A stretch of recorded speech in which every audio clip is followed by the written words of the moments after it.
ইতিহাসের পাতায় আমরা ঠাটারির আরেকটি প্রয়োগ দেখি, ঠাটারির আরেকটি অর্থ দেখি, সেটি হলো যুদ্ধক্ষেত্রে, বিশেষ করে নৌযুদ্ধে কামানের আঘাত প্রতিহত করার জন্য এক ধরনের প্রতিরোধ অস্ত্র, এবং সেটি ওই সময়ে তৈরি হতো গজারি কাঠ থেকে। এবং আমরা কবি মোফাক্খারুল ইসলামের লেখা ভাটির নামারা বই, সেই বইয়ে যদি আমরা ঢুকি সেখানে কিন্তু আমরা সেই ঠাটারি ব্যবহার আমরা দেখতে পাই।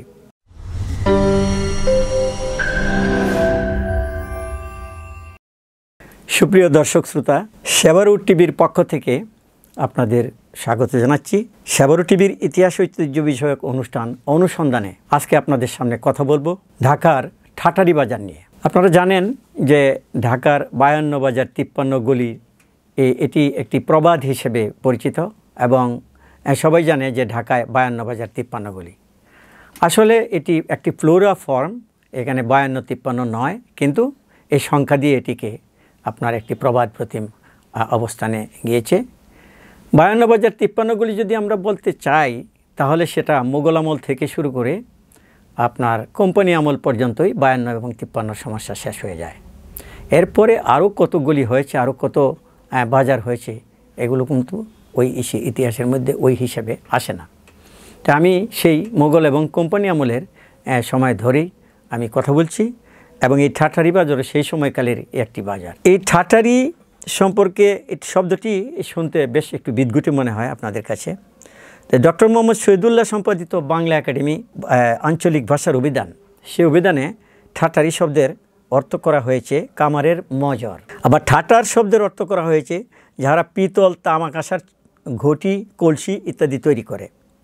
ঠাটারি শব্দের আরেক অর্থ হলো স্বর্ণকার। এসব অর্থ থেকে মনে হয় ঢাকা শহরের যে অংশটিতে নানাবিধ লোহা, তামা, কাঁসা, পিতল, স্বর্ণ ইত্যাদি তৈরি ও বিক্রয় করতেন সে এলাকাটি ঠাটারি বাজার নামে পরিচিতি লাভ করেছে। কিন্তু ইতিহাসের পাতায় আমরা ঠাটারির আরেকটি প্রয়োগ দেখি, ঠাটারির আরেকটি অর্থ দেখি, সেটি হলো যুদ্ধক্ষেত্রে, বিশেষ করে নৌযুদ্ধে কামানের আঘাত প্রতিহত করার জন্য এক ধরনের প্রতিরোধ অস্ত্র, এবং সেটি ওই সময়ে তৈরি হতো গজারি কাঠ থেকে। এবং আমরা কবি মোফাক্খারুল ইসলামের লেখা ভাটির নামারা বই, সেই বইয়ে যদি আমরা ঢুকি সেখানে কিন্তু আমরা সেই ঠাটারি ব্যবহার আমরা দেখতে পাই।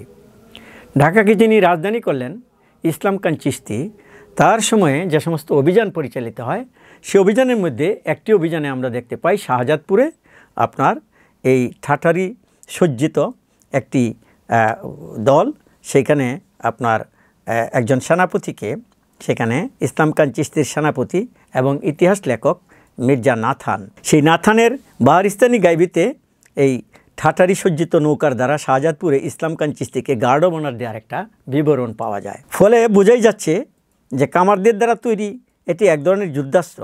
যুদ্ধ সামগ্রীর আধুনিকায়ন এবং পরবর্তীতে এলাকাটি সামরিক গুরুত্ব হারানোর কারণে কামারগণ যুদ্ধাস্ত্র তৈরির বদলে নিত্য প্রয়োজনীয় জিনিসপত্র তৈরিতে মনোযোগী হয়ে যায়, যার রেশ এখনও এলাকাটিতে রয়েছে। প্রাচীন ইতিহাস গ্রন্থ বাহারিস্তান এই গাইবি প্রথম এই ঠাটারি শব্দের প্রয়োগ লক্ষ্য করা যায়। 1867 সালে ঢাকার পুথিকার মুন্সি ফয়েজউদ্দিন রচিত তালে নামা গ্রন্থে ঠাটারির উল্লেখ আছে। সেখানে চট্টগ্রামে ছেলে বোলানো ছড়া শিরোনামের সংগ্রহে ঠাটারি, চট্টগ্রামের আনোয়ারা অঞ্চল থেকে সংগৃহীত একটি লোকছড়ায় ঠাটারি শব্দটির ব্যবহার লক্ষ্য করা যায়। ছড়ার ভাষায় বলা হয়েছে, ঠাটারি করে ছাপ ছেয়তি, কামারে করে কাম ছেয়তি, কুমারে বানায় হারি, 12 বছরের যে বৈন আনলাম সে বৈন হইল রারি। এভাবে বাংলা স্থান নামের ইতিহাসে ঠাটারি নামটি নানা ঐতিহ্যকে ধারণ করে আজও বেঁচে আছে আমাদের মাঝে।